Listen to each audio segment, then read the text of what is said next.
Ce dimanche-là, pendant le déjeuner, la belle-mère de mon fils m'a regardé droit dans les yeux et elle a craché dans mon assiette. Puis elle a dit, avec un sourire glacé, « C'est ce que vous méritez. » Devant mon fils, devant ma belle-fille, devant mes petits-enfants, devant Dieu.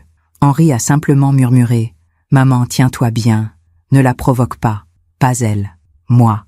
C'est moi qu'il fallait calmer. » Alors, j'ai posé ma serviette, je me suis levée, j'ai pris mon téléphone et j'ai envoyé un seul message, « Exécutez le plan. » Ce qui s'est passé après a changé toute ma vie, et la leur aussi.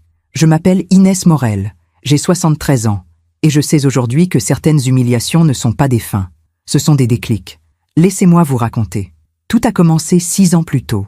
Henri, mon fils unique, avait rencontré Camille lors d'un vernissage à Paris. Elle était douce, réservée, avec ce regard fatigué des femmes qui portent trop de poids sur leurs épaules. Je l'ai aimée immédiatement, mais très vite, j'ai compris pourquoi elle semblait si fragile. Sa mère, Madame Geneviève Dufresne, 68 ans, veuve, propriétaire d'une boutique de décoration haut de gamme dans le 16e arrondissement.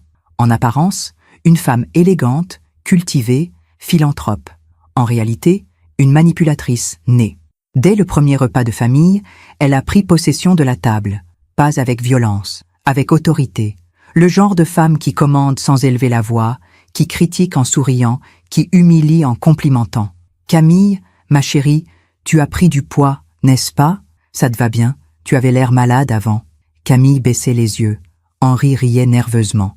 Moi, je serrais mon alliance sous la table. Car oui, j'avais encore mon alliance. Même après la mort de mon époux, Bernard, emporté par un infarctus brutal 12 ans plus tôt. Cette bague était tout ce qui me restait de lui, de nous. Du temps où Henri m'appelait encore pour me demander conseil. Au fil des mois, Geneviève a pris de plus en plus de place. Elle s'invitait au dimanche. Elle décidait des prénoms des enfants.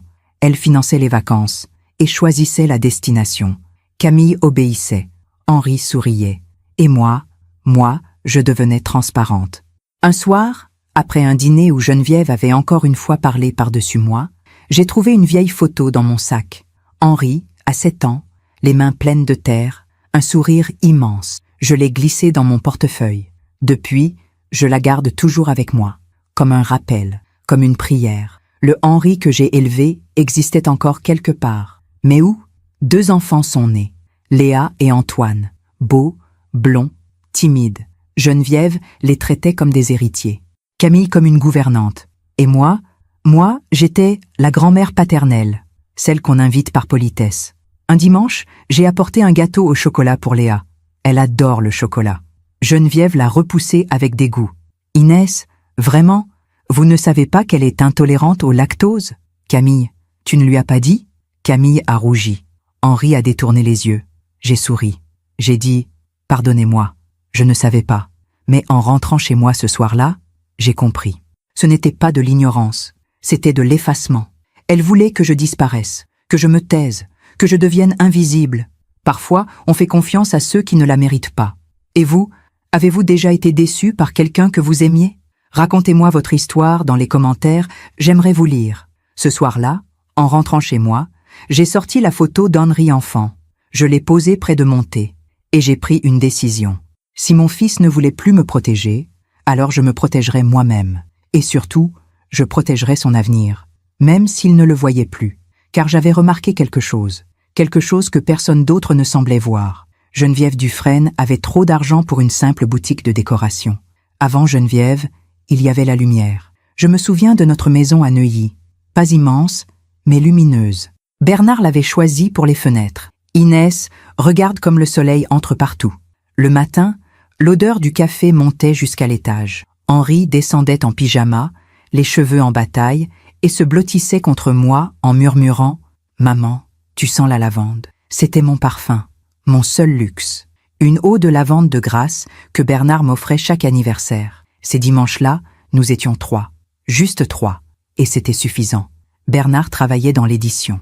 Pas riche, mais cultivé. Le soir, il lisait à Henri des passages de Dumas, de Hugo, de Saint-Exupéry. Henri s'endormait sur ses genoux, un livre ouvert sur le ventre. Moi, je brodais près de la fenêtre. Des nappes, des draps, des choses inutiles et belles. Bernard disait toujours « Inès, tu coûtes du temps dans le tissu ». Je ne comprenais pas. Maintenant, si. Quand Henri a eu 18 ans, Bernard est parti. Un matin, un infarctus, sans prévenir, sans au revoir. J'ai gardé son alliance. La mienne aussi. Et pendant des mois, j'ai continué à mettre son couvert à table. Henri ne disait rien. Il mangeait en silence, les yeux rouges. Puis un jour, il a dit « Maman, papa aurait voulu qu'on vive. » Alors j'ai rangé le couvert, mais pas l'alliance. Les années ont passé. Henri a fait Sciences Po. Il était brillant, doux, attentionné. Il m'appelait tous les soirs. Il m'envoyait des cartes postales de ses voyages d'études. Il revenait le dimanche avec des fleurs. « Pour toi, maman. Parce que tu es la plus belle. » Je riais. Je disais « Henri, arrête, je suis une vieille femme. » Il répondait « Tu seras toujours belle pour moi. » Puis, à 32 ans, il a rencontré Camille. Au début, j'étais heureuse, vraiment. Camille était discrète, polie, cultivée. Elle travaillait dans une galerie d'art contemporain. Elle aimait Monet. Elle parlait doucement. Le premier dîner chez moi, elle m'a apporté des tulipes blanches. « Madame Morel, Henri m'a dit que vous aimiez les fleurs simples. » Mon cœur s'est ouvert. Elle a mangé mon poulet rôti en fermant les yeux. C'est délicieux, exactement comme ma grand-mère le faisait. Henri la regardait avec des yeux d'enfant amoureux. Et moi, j'ai pensé, « Bernard, tu vois, notre fils est heureux. Pendant 6 mois, nous avons été heureuses. Camille et moi, elle venait prendre le thé le jeudi. On parlait de livres, de peinture, de recettes. Elle me montrait des photos de son enfance. Une petite fille blonde, toujours seule, toujours trop sage. Ma mère était stricte, vous savez, mais elle m'aimait à sa façon. Je hochais la tête, je serrais sa main. Je ne savais pas encore. Un dimanche, Camille a dit « Inès, ma mère aimerait vous rencontrer. » Elle insiste. Henri a souri. « Ce serait bien, maman. Camille parle beaucoup de toi à sa mère. » J'ai accepté. Bien sûr, on ne refuse pas une belle-mère. On ne refuse pas l'amour de son fils. Pendant que je raconte tout cela, je me demande d'où vous m'écoutez. Écrivez le nom de votre ville en commentaire. Le dimanche suivant, j'ai mis ma plus belle robe, bleu marine, sobre, élégante. J'ai apporté un bouquet de pivoines, les préférés de Bernard. Henri a sonné chez Geneviève, un appartement haussmannien dans le 16e. Marbre, lustre, moulure. La porte s'est ouverte et elle est apparue. Geneviève Dufresne. Cheveux gris impeccablement coiffés. Tailleur Chanel. Regard de glace. Elle m'a regardé de haut en bas. Puis elle a souri. Un sourire qui ne montait pas jusqu'aux yeux. Madame Morel. Ravie. Entrez. J'ai tendu les pivoines. Elle les a prises et les a posées sur la console de l'entrée. Sans vase, sans eau. Comme si elles étaient déjà mortes. Ce jour-là, pendant le déjeuner, elle a monopolisé la conversation. Elle a parlé de ses voyages, de ses relations, de sa boutique prospère, de son défunt mari, un homme exceptionnel, président d'une société d'import-export. Camille ne disait rien. Elle mangeait sans lever les yeux. Henri souriait poliment. Et moi, je touchais mon alliance sous la table. À la fin du repas, Geneviève s'est tournée vers moi. « Alors, Inès, vous vivez seule à Neuilly, dans une si grande maison ?» J'ai répondu « Oui, c'est la maison de famille. Bernard et moi l'avons achetée il y a 35 ans. » Elle a incliné la tête. « 35 ans? Mon Dieu, ça doit coûter cher à entretenir. Vous travaillez ?» Henri a toussé. « Geneviève, maman a été professeure de lettres. Elle est à la retraite maintenant. » Geneviève a souri. « Ah, professeur, comme c'est modeste. » Le mot est resté suspendu. Modeste. Camille a rougi. Henri a changé de sujet. Mais moi, j'ai compris. Pour Geneviève Dufresne, je n'étais pas assez riche, pas assez influente, pas assez digne de son monde. En rentrant ce soir-là, j'ai retiré ma robe. J'ai sorti la photo d'Henri enfant. Je l'ai regardée longtemps. Et j'ai murmuré « Bernard, qu'est-ce que j'ai fait ?» Car au fond de moi, je le savais déjà. Cette femme n'allait pas disparaître. Elle venait d'entrer dans nos vies. Et elle avait l'intention d'y rester. Au début, c'était en de petites choses. Des choses qu'on remarque à peine. Des choses qu'on se dit « je me fais des idées ». Mais les fissures commencent toujours comme ça. Invisibles, silencieuses, jusqu'au jour où tout s'effondre. 3 mois après notre première rencontre, Geneviève a commencé à s'inviter. Pas physiquement, pas encore, mais au téléphone, dans les conversations, dans les décisions. Henri disait « Maman, Geneviève nous a trouvé un appartement magnifique dans le 7e. Elle connaît le propriétaire. » Ou « Geneviève pense que ce serait bien qu'on se marie en juin. Elle a déjà réservé le château. » Ou encore « Geneviève a proposé de payer la robe de Camille. Elle insiste. » Geneviève, Geneviève, Geneviève. Son nom remplissait chaque phrase, chaque projet, chaque avenir. Et moi, je souriais. Je disais, c'est merveilleux, mon chéri. Elle est généreuse. Mais la nuit, dans mon lit vide, je tournais mon alliance autour de mon doigt. Bernard, aide-moi à comprendre. Le mariage a eu lieu en juin. Un château en Normandie. 200 invités, orchestre, champagne, millésimé. Geneviève avait tout organisé. Moi, j'étais assise au 3e rang. Pas au premier, pas à côté d'Henri. Au 3e rang, derrière les amis de Geneviève, derrière ses relations d'affaires. Quand Henri m'a vu, il a froncé les sourcils, il a murmuré quelque chose à Camille. Mais Geneviève est arrivée, souriante. « Inès, vous êtes parfaite ici. Vous voyez mieux la cérémonie de cet angle. » Henri a hoché la tête. Camille a détourné les yeux. Et moi, j'ai souri.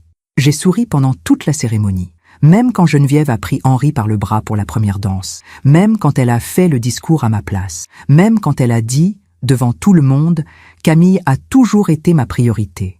Et aujourd'hui, je gagne un fils. Un fils exceptionnel. Personne n'a mentionné que Henri avait déjà une mère. Les dimanches ont changé. Avant, Henri venait chez moi, seul ou avec Camille. On parlait, on riait, on mangeait mon poulet rôti. Maintenant, les dimanches se passaient chez Geneviève. C'est plus pratique, maman. Elle a plus de place. Et puis, elle aime cuisiner. J'ai dit, bien sûr, je comprends.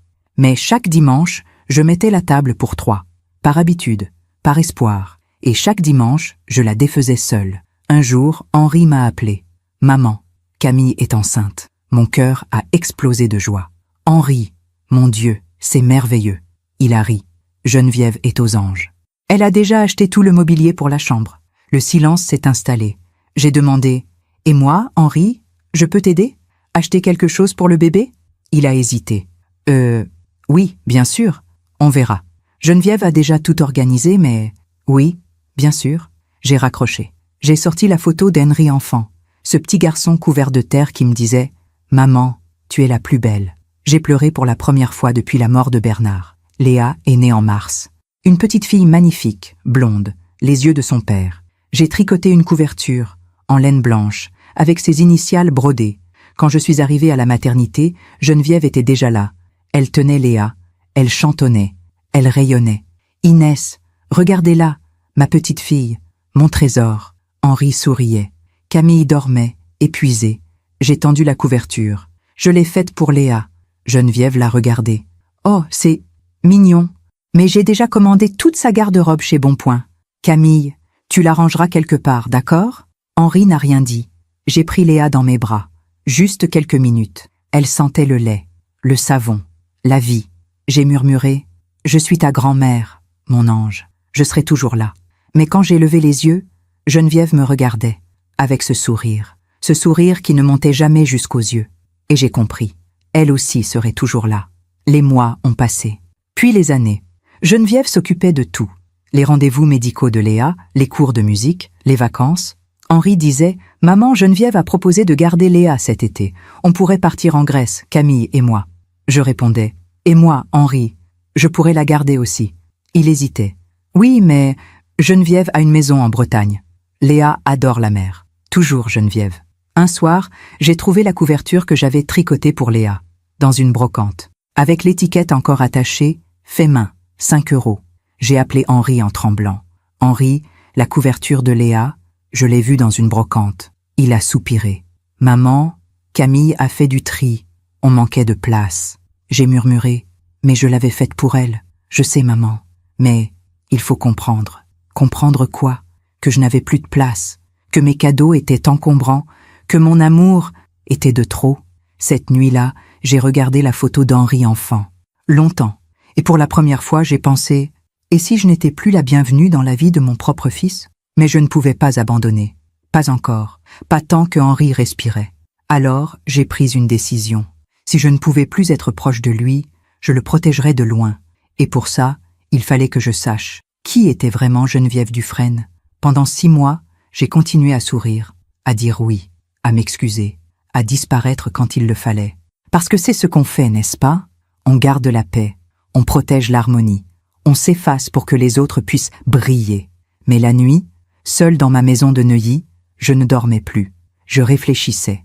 Geneviève Dufresne, veuve depuis 15 ans, propriétaire d'une boutique de décoration dans le 16e arrondissement. Mais cette boutique, je l'avais visitée une fois, discrètement, sans me faire remarquer.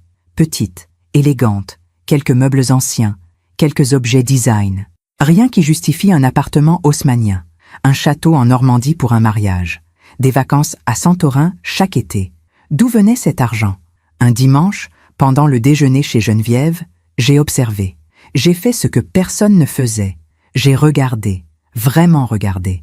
Les tableaux au mur, pas des reproductions, des originaux, le service en porcelaine, Limoges, ancien, une fortune, les bijoux à son poignet, discrets mais précieux, or blanc, diamants. Henri parlait de son travail. Camille nourrissait Antoine. Léa jouait dans le salon. Personne ne remarquait. Mais moi, si. Pendant le dessert, Geneviève a reçu un appel. Elle s'est excusée. Elle est sortie sur le balcon. J'ai vu ses lèvres bouger. Son visage s'est durci. Elle a raccroché brusquement. Quand elle est revenue, elle souriait. Comme toujours. Pardonnez-moi. Un problème avec un fournisseur. Vous savez ce que c'est. Mais ses mains tremblaient légèrement. Et moi, j'ai touché mon alliance sous la table. Bernard, guide-moi. Pendant que je raconte tout cela, je me demande d'où vous m'écoutez. Écrivez le nom de votre ville en commentaire. Le lendemain, j'ai fait quelque chose que je n'aurais jamais imaginé faire. J'ai cherché dans les pages jaunes. Détective privé. Investigation discrète. Mon cœur battait si fort que j'ai dû m'asseoir. Était-ce vraiment moi, Inès Morel, professeure de lettres à la retraite, veuve respectable, qui allait espionner quelqu'un? J'ai regardé la photo d'Henri enfant sur la table. Ce petit garçon qui me disait « Maman, tu es la plus forte ». Et j'ai pris le téléphone. Le cabinet s'appelait Durand & Associés. Discret, professionnel. Un homme a répondu, voix calme, rassurante. Cabinet Durand, bonjour. J'ai hésité. Puis j'ai dit, bonjour, j'aimerais des renseignements sur quelqu'un. Quel type de renseignements, madame? J'ai fermé les yeux. Financier, professionnel. Je dois savoir d'où vient l'argent de cette personne. Un silence. Madame, pourriez-vous passer au cabinet? Nous ne discutons pas de ces sujets par téléphone. J'ai accepté. Rendez-vous le jeudi suivant. 14 heures, rue de Courcelles. Le jeudi, j'ai mis ma plus belle robe, la bleu marine, celle du mariage d'Henri. J'ai pris mon sac, mon alliance, la photo d'Henri enfant dans mon portefeuille. Et je suis parti.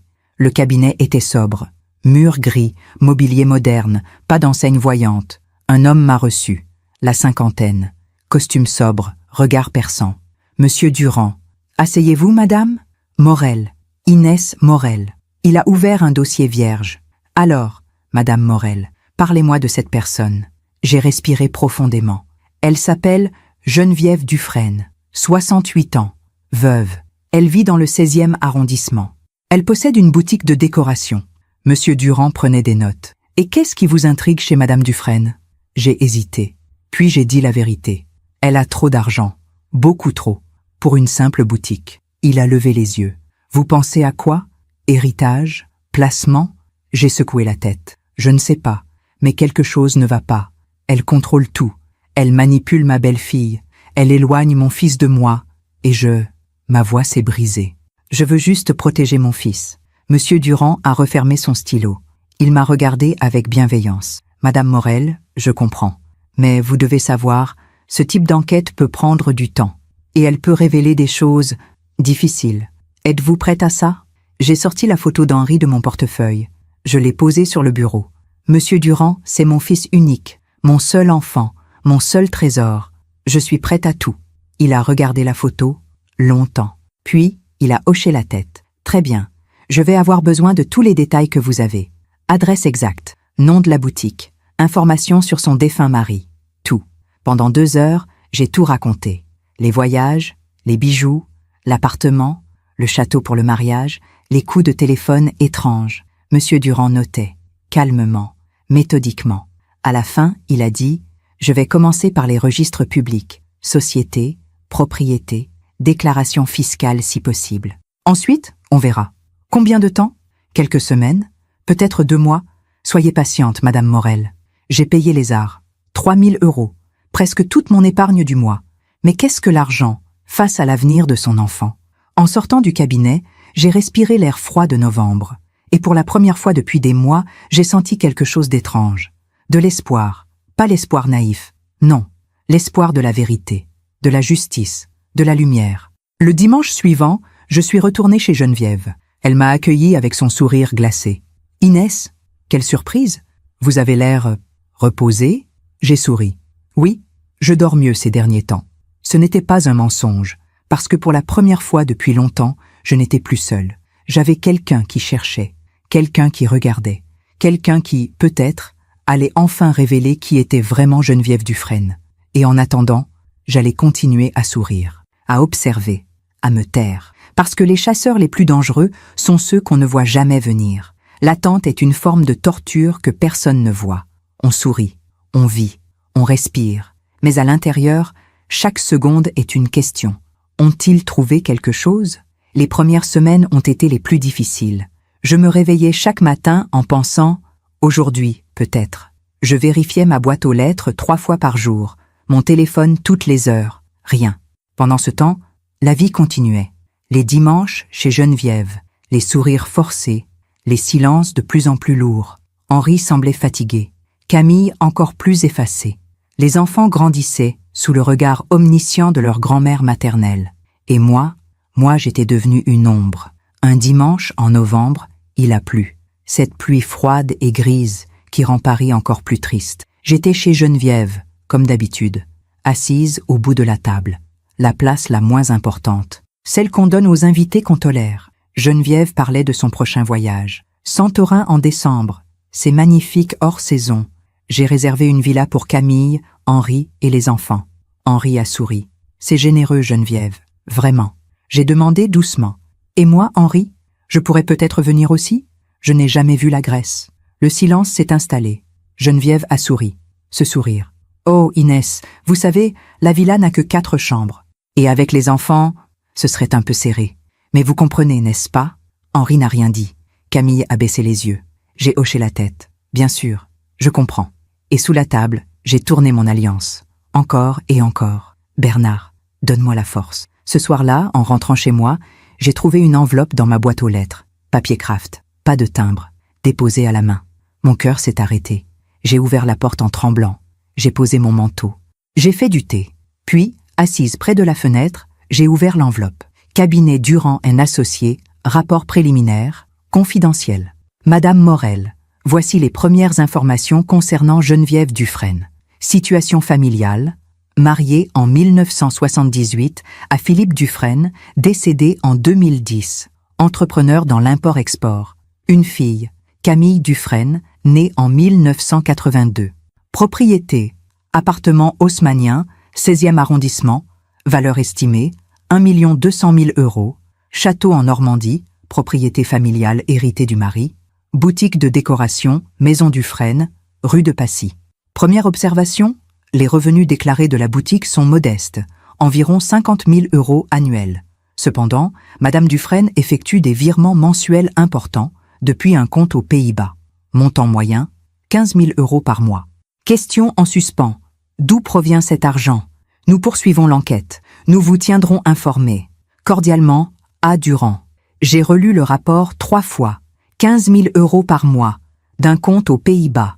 Mon cœur battait si fort que j'ai dû poser la main sur ma poitrine. J'ai sorti la photo d'Henri enfant. Je l'ai regardé longtemps. Mon fils est en train d'élever ses enfants avec l'argent d'une femme qui ment. Mais je ne pouvais rien dire. Pas encore. Pas sans preuve solide. Alors j'ai rangé le rapport dans un tiroir fermé à clé et j'ai attendu. 3 semaines plus tard, une deuxième enveloppe est arrivée. Cette fois, elle était plus épaisse. À l'intérieur, des photocopies, des relevés bancaires, des noms de sociétés et une note manuscrite de M. Durand. Madame Morel, nous avons trouvé quelque chose. Appelez-moi dès que possible. C'est important. Le lendemain matin, j'ai appelé le cabinet. M. Durand a décroché immédiatement. Madame Morel, merci de me rappeler. Pouvez-vous passer au cabinet cet après-midi? Oui, bien sûr. Qu'avez-vous trouvé? Un silence. Je préfère vous montrer en personne. 15 heures, ça vous convient? À 15 heures précises, j'étais assise dans le bureau de M. Durand. Il a posé un dossier épais sur la table. Madame Morel, ce que je vais vous montrer, ce n'est pas anodin. Êtes-vous prête? J'ai serré mon sac contre moi. À l'intérieur, la photo d'Henri enfant. Je suis prête. Il a ouvert le dossier. Geneviève Dufresne. Nous avons retracé l'origine de ces virements. Ils proviennent d'une société enregistrée à Amsterdam. Dufresne International Trading. C'était la société de son mari? Oui. Officiellement, elle a été dissoute en 2011, un an après la mort de Philippe Dufresne. Mais il a sorti un document. En réalité, la société existe toujours. Sous un autre nom, Nordic Imports BV, Madame Dufresne en est l'actionnaire majoritaire. Je ne comprenais pas. Quel est le problème? Elle a hérité de la société de son mari, non? Monsieur Durand a secoué la tête. Le problème, Madame Morel, c'est la nature de cette société. Il a posé une autre série de documents devant moi. Nordic Imports BV est une société écran. Elle sert à importer des marchandises d'Asie vers l'Europe, principalement de la contrefaçon. Mon sang s'est glacé. De la contrefaçon? Oui. Sacs de luxe, montres, parfums, produits de marque vendus comme authentiques mais fabriqués illégalement. Il a sorti des photos, des entrepôts, des caisses, des logos de grandes marques. Ces produits sont ensuite vendus via des circuits parallèles. Boutiques, marchés, Internet. Madame Dufresne touche des commissions importantes. J'avais du mal à respirer. Vous êtes en train de me dire que Geneviève Dufresne gagne sa vie en vendant de la contrefaçon? Oui, et ce n'est pas tout. Il a sorti un autre document. Elle n'a jamais déclaré ses revenus en France. Évasion fiscale. Si les autorités découvrent ça, il n'a pas terminé sa phrase. Mais je comprenais. Prison. Saisie des biens. Scandale. Je suis restée silencieuse. Longtemps. Monsieur Durand a refermé le dossier. Madame Morel, qu'allez-vous faire de ces informations? J'ai regardé par la fenêtre. La pluie tombait encore. Je ne sais pas. Vous pourriez alerter les autorités. Anonymement. J'ai secoué la tête. Et détruire la vie de mon fils, de ma belle-fille, de mes petits-enfants? Monsieur Durand a hoché la tête. Je comprends. Mais vous devez savoir une chose. Cette femme joue avec le feu. Et tôt ou tard, elle se brûlera. En sortant du cabinet, j'ai marché longtemps sous la pluie. Je pensais à Henri, à Camille, à Léa et Antoine. Ils vivaient dans le luxe offert par une femme qui mentait, qui trichait, qui fraudait. Et Henri ne savait rien. Ce soir-là, j'ai appelé Henri. « Mon chéri, ça va? »« Oui, maman. Fatigué, mais ça va. »« Henri, est-ce que tu es heureux ?» Un silence. « Pourquoi tu me demandes ça? »« Parce que je suis ta mère et que je t'aime. » Il a soupiré. « Je sais, maman. Oui, je suis heureux. Camille va bien. Les enfants grandissent. Tout va bien. » Mais sa voix sonnait faux, comme celle d'un homme qui répète une leçon apprise. Après avoir raccroché, j'ai ouvert le tiroir. J'ai sorti le dossier de Monsieur Durand et la photo d'Henri enfant. Je les ai posés côte à côte. D'un côté, l'innocence. De l'autre, la vérité. Et entre les deux, moi. Une mère qui devait choisir. Les semaines suivantes, j'ai continué à observer. Discrètement, silencieusement. Geneviève recevait souvent des appels pendant les repas. Elle sortait toujours sur le balcon. Elle parlait à voix basse. Un dimanche, j'ai fait semblant d'aller aux toilettes. Je suis passée près du balcon. J'ai entendu des bribes de conversation. Non, pas avant janvier.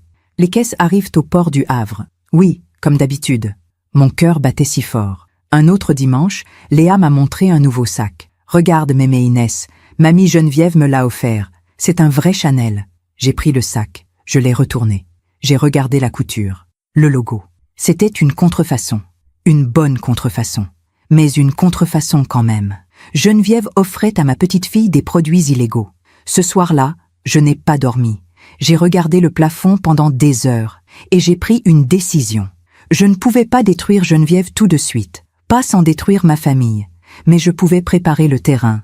Je pouvais rassembler encore plus de preuves, les garder en sécurité et attendre le bon moment. Parce que les femmes comme Geneviève finissent toujours par faire une erreur. Et ce jour-là, je serai prête. 2 mois plus tard, une 3e enveloppe est arrivée. Monsieur Durand avait continué l'enquête, sans que je le lui demande. À l'intérieur, des photos, des documents douaniers, des relevés bancaires supplémentaires et une note. Madame Morel, nous avons tout ce qu'il faut. Si vous décidez d'agir, ces preuves sont suffisantes pour une condamnation. Mais la décision vous appartient. Prenez votre temps. J'ai rangé l'enveloppe avec les autres, dans le tiroir fermé à clé, et j'ai continué ma vie. Sourire au dimanche, silence aux humiliations, patience. Mais un dimanche de décembre, tout a basculé. Geneviève avait organisé un grand déjeuner. Toute la famille, quelques amis proches, elle rayonnait, elle riait, elle racontait ses voyages, ses succès, sa générosité. Et moi, j'étais assise au bout de la table, invisible. À la fin du repas, Léa a renversé son verre de jus d'orange. Sur ma robe, la bleue marine, celle du mariage d'Henri. « Oh, pardon, mémé Inès. » J'ai souri. « Ce n'est rien, mon ange. Ce n'est qu'une robe. » Mais Geneviève a ri. Pas un rire méchant. Pire, un rire condescendant. « Inès, vous devriez faire attention. Cette robe a l'air ancienne. Elle doit avoir de la valeur. Sentimentale. » Les invités ont ri poliment. Henri a détourné les yeux. Camille s'est levée pour nettoyer. Et moi j'ai senti quelque chose se briser à l'intérieur. Pas de la colère, pas de la tristesse, de la clarté. Ce soir-là, en rentrant chez moi, j'ai retiré la robe tachée. Je l'ai regardée longtemps. Bernard l'aimait. Henri la trouvait élégante. Maintenant, elle était souillée, comme tout le reste. J'ai sorti les 3 enveloppes du tiroir. Je les ai ouvertes. J'ai étalé tous les documents sur la table de la cuisine. Relevés bancaires, photos d'entrepôt, noms de société, preuves de contrefaçon, évasion fiscale. Tout était là. Et j'ai compris. Je ne pouvais pas sauver Henri en restant silencieuse. Je ne pouvais pas protéger mes petits-enfants en souriant. Je ne pouvais pas honorer la mémoire de Bernard en acceptant l'inacceptable. Alors j'ai pris mon téléphone. J'ai envoyé un message à Monsieur Durand. Continuez l'enquête, rassemblez tout, absolument tout. Je veux un dossier complet, implacable. Je ne veux laisser aucune place au doute. Sa réponse est arrivée 5 minutes plus tard. Entendu, Madame Morel. Donnez-moi encore un mois. Vous aurez tout ce qu'il faut. J'ai posé le téléphone. J'ai sorti la photo d'Henri enfant. Je l'ai embrassé. Pardon, mon chéri, mais ta mère ne t'abandonnera jamais, même si tu ne le vois plus. Et pour la première fois depuis des mois, j'ai souri.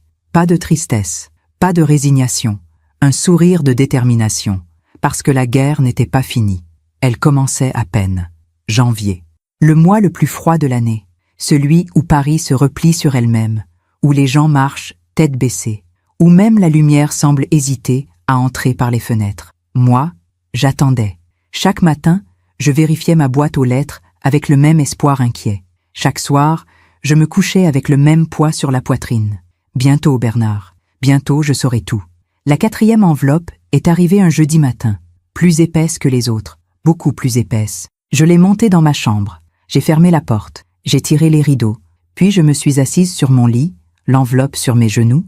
J'ai touché mon alliance. J'ai sorti la photo d'Henri de mon portefeuille, je l'ai posée à côté de moi, et j'ai ouvert l'enveloppe. Cabinet Durand & Associés, rapport final, strictement confidentiel dossier, Geneviève Dufresne, Madame Morel. Voici le dossier complet concernant Geneviève Marie Dufresne, née Lavelle en 1957. Après 4 mois d'enquête approfondie, nous avons rassemblé les éléments suivants. I. Activité commerciale illégale. Geneviève Dufresne dirige, via des sociétés écrans enregistrées aux Pays-Bas et au Luxembourg, un réseau d'importation et de distribution de produits contrefaits. Marchandises concernées, maroquinerie de luxe, Hermès, Chanel, Louis Vuitton, montres, Rolex, Cartier, Patek Philippe, parfums et cosmétiques, vêtements de grandes marques. Origine des produits, Chine et Turquie, importés via le port du Havre sous fausse déclaration douanière. Volume estimé, entre 200 000 et 400 000 euros de marchandises par trimestre. Bénéfices annuels estimés, entre 600 000 et 1 million d'euros, non déclarés au fisc français. 2. Évasion fiscale. Madame Dufresne n'a déclaré aucun revenu provenant de ses activités depuis 2011. Elle utilise des comptes bancaires aux Pays-Bas et au Luxembourg pour dissimuler ses profits. Montant total estimé dissimulé sur 15 ans, entre 8 et 12 millions d'euros. 3. Blanchiment d'argent. L'argent des activités illégales est blanchi via sa boutique Maison Dufresne, fausse facture, des investissements immobiliers, achats-reventes, des dons à des associations avec récupération partielle via des circuits détournés. 4. Complicité. Madame Dufresne travaille avec un réseau de distributeurs en France et en Belgique, des transitaires corrompus au port du Havre, un comptable néerlandais spécialisé dans l'optimisation fiscale agressive. Nom du comptable, Pieter van der Meer, cabinet Van der Meer & Partners, Amsterdam. V. Risque juridique. Si les autorités françaises et européennes découvrent ces activités, Madame Dufresne encourt Poursuite pour contrefaçon, jusqu'à 3 ans de prison et 300 000 € d'amende.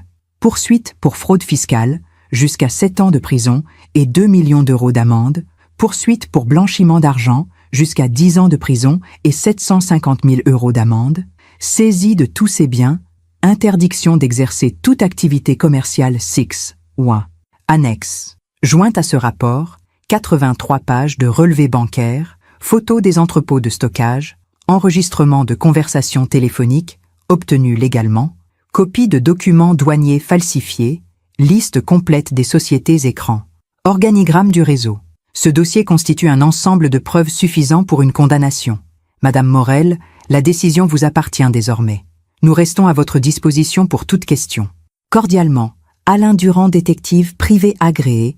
J'ai reposé le document. Mes mains tremblaient. J'ai relu. 1 fois, 2 fois, 3 fois. 8 à 12 millions d'euros. 10 ans de prison. Saisie de tous ses biens. J'ai regardé la photo d'Henri, ce petit garçon aux mains pleines de terre. Ce petit garçon qui me disait « Maman, tu es la plus forte ». Et j'ai pleuré. Pas de rage, pas de joie, de douleur, parce que je comprenais maintenant. Les vacances à Santorin, payées avec de l'argent sale, le château pour le mariage, acheté avec de l'argent sale, les cadeaux pour Léa et Antoine, financés avec de l'argent sale. Tout ce que Geneviève avait offert à ma famille était bâti sur le mensonge, sur le crime, sur la trahison. Et Henri ne savait rien. Mon fils, honnête, travailleur, intègre, vivait dans le luxe offert par une criminelle. Et Camille, cette pauvre Camille, si fragile, si effacée, était-elle au courant? Était-elle complice? Ou était-elle, elle aussi, une victime de sa mère? Je me suis levée. J'ai marché jusqu'à la fenêtre. Dehors, il neigeait. De gros flocons lents qui tombaient sur les toits de Neuilly. J'ai touché mon alliance. J'ai fermé les yeux. Bernard, qu'est-ce que je dois faire? J'avais le pouvoir de détruire Geneviève. Un seul coup de téléphone. Une seule lettre anonyme aux autorités fiscales. Et tout s'effondrerait. Geneviève en prison. Ses biens saisis. Le scandale. Mais à quel prix? Henri perdrait tout. Pas son argent.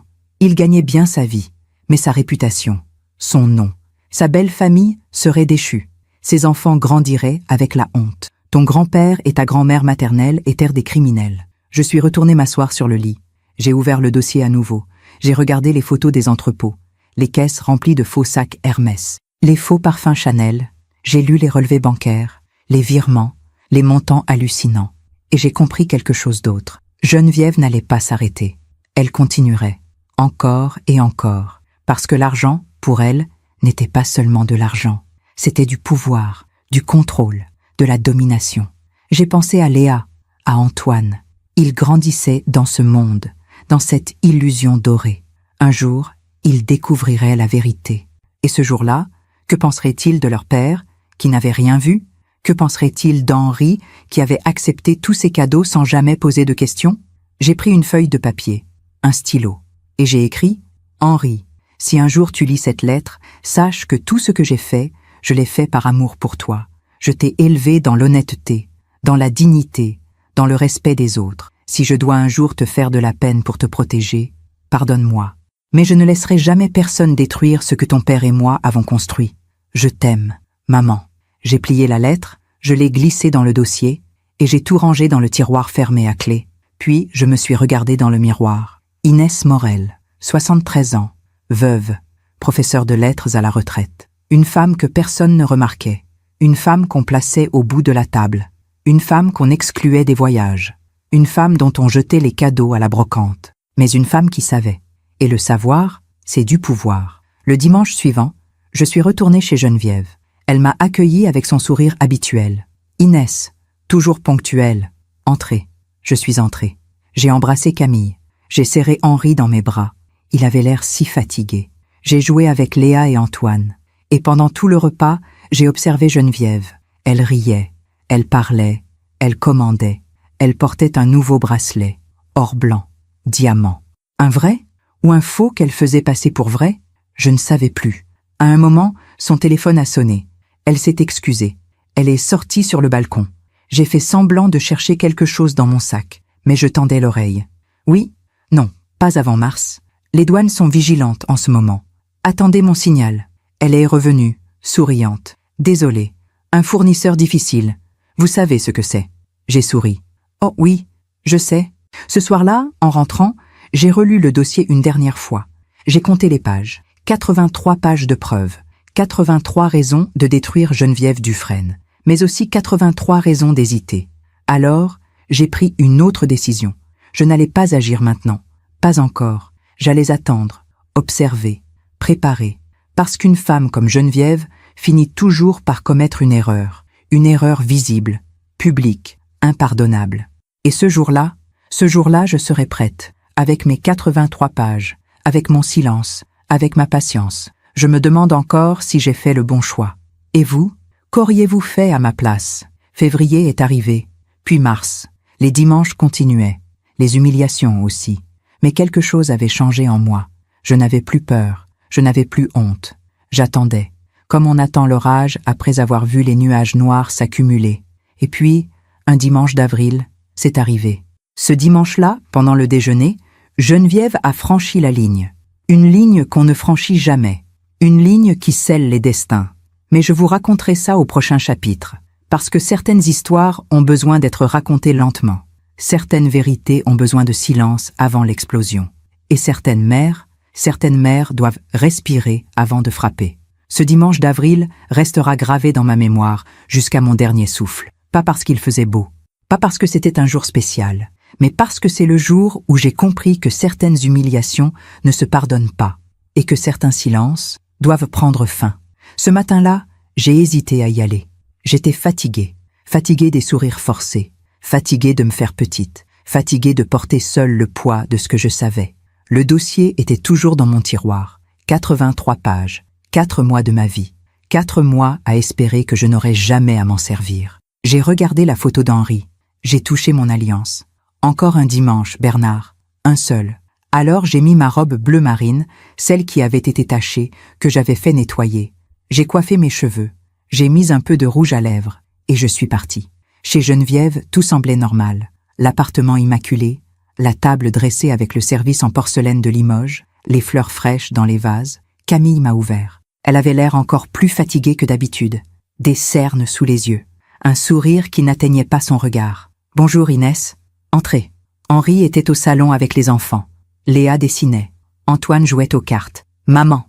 Il s'est levé pour m'embrasser. J'ai senti son eau de Cologne, la même que celle de Bernard autrefois. Mon cœur s'est serré. « Mon chéri, tu as l'air fatigué. Beaucoup de travail en ce moment. Mais ça va. Et toi ? Ça va. » Mensonge. Mais on ment souvent pour protéger ceux qu'on aime. Geneviève est apparue, rayonnante, tailleur crème, collier de perles, maquillage impeccable. « Inès, quelle joie de vous voir. Vous avez l'air reposée. » Elle mentait aussi. Mais elle, c'était par condescendance. « Merci Geneviève, vous êtes très élégante. » Elle a souri. « Oh, ce vieux tailleur. Je l'ai depuis des années. » Mensonge numéro 2. Je reconnaissais l'étiquette Chanel, collection actuelle. 4 000 € minimum. Payé avec quel argent? Celui de la contrefaçon? Celui des fausses factures? J'ai souri. Je me suis tue. Le déjeuner a commencé normalement. Entrée, terrine de saumon, plat, gigot d'agneau, fromage, dessert prévu, tarte tatin. Geneviève parlait, comme toujours, de ses projets, de son prochain voyage en Italie, de la nouvelle école privée qu'elle avait trouvée pour Léa. Une école extraordinaire, bilingue, les meilleurs professeurs. J'ai déjà payé les frais d'inscription. Henri a souri. C'est très généreux, Geneviève. Vraiment. Camille acquiesçait en silence. Moi, je mangeais, sans parler, invisible. Puis, au milieu du repas, Léa a posé une question. « Mamie Geneviève, pourquoi mémé Inès ne vient jamais en vacances avec nous ?» Le silence s'est installé. Geneviève a ri. Ce petit rire cristallin qui cachait tant de mépris. « Oh, ma chérie, mémé Inès préfère rester chez elle. Elle est plus à l'aise dans son petit monde. » N'est-ce pas, Inès? Tous les regards se sont tournés vers moi. J'ai senti mon cœur battre plus fort, mais j'ai gardé mon calme. En fait, Léa, j'adorerais venir en vacances avec vous, mais on ne m'a jamais vraiment invitée. Le silence s'est alourdi. Henri a toussé. Maman? Geneviève a posé sa fourchette. Son sourire s'est figé. Inès, voyons, ce n'est pas une question d'invitation. C'est simplement que, enfin, vous comprenez. Les voyages que nous organisons sont, comment dire, plutôt pour les jeunes. J'ai senti quelque chose se tendre en moi. J'ai 73 ans, Geneviève, pas 90. Elle a ri à nouveau. Mais cette fois, son rire était plus sec. Oh, je sais. Mais vous devez comprendre, ces voyages coûtent cher, et je ne voudrais pas vous embarrasser. Le coup était là, direct, précis. M'embarrasser? Eh bien oui, vous êtes à la retraite, avec une petite pension de professeur. Je ne voudrais pas que vous vous sentiez obligé de participer financièrement. Camille a baissé les yeux. Henri a ouvert la bouche, puis l'a refermée. Et moi, j'ai senti la rage monter. Pas une rage explosive, une rage froide, calculée. Geneviève, je ne vous ai jamais demandé de payer pour moi. Elle a souri. Bien sûr que non. Mais vous savez, Inès, dans la vie, il y a ceux qui donnent et ceux qui reçoivent. Et c'est très bien ainsi. Chacun son rôle. J'ai posé ma fourchette. Quel est mon rôle selon vous? Elle a incliné la tête, faussement surprise. Eh bien, vous êtes la grand-mère d'Henri. C'est un rôle important, non? Et vous? Quel est votre rôle? Son sourire s'est durci. Moi, je suis celle qui prend soin de cette famille, qui finance leur confort, qui leur offre une vie meilleure. J'ai senti mes doigts trembler. Je les ai posés sur mes genoux. J'ai touché mon alliance. Avec quel argent, Geneviève? Le silence est devenu pesant. Henri a froncé les sourcils. Maman, qu'est-ce que tu veux dire? Geneviève m'a regardé droit dans les yeux. Et pour la première fois, j'ai vu quelque chose dans son regard. De la peur. Elle savait que je savais. Mais elle a repris contenance immédiatement. Avec l'argent de mon travail, Inès, de mes affaires, de mes investissements. Pourquoi cette question? J'ai hésité. J'aurais pu tout dire. Là, maintenant, devant Henri, devant Camille, devant les enfants. J'aurais pu sortir le dossier de mon sac et le poser sur la table. Voilà qui tu es vraiment, Geneviève. Voilà d'où vient ton argent. Mais j'ai regardé Léa, Antoine, ces deux petits visages innocents, et je me suis tue. Geneviève a souri, un sourire de victoire. Vous voyez, Henri, votre mère pose des questions étranges.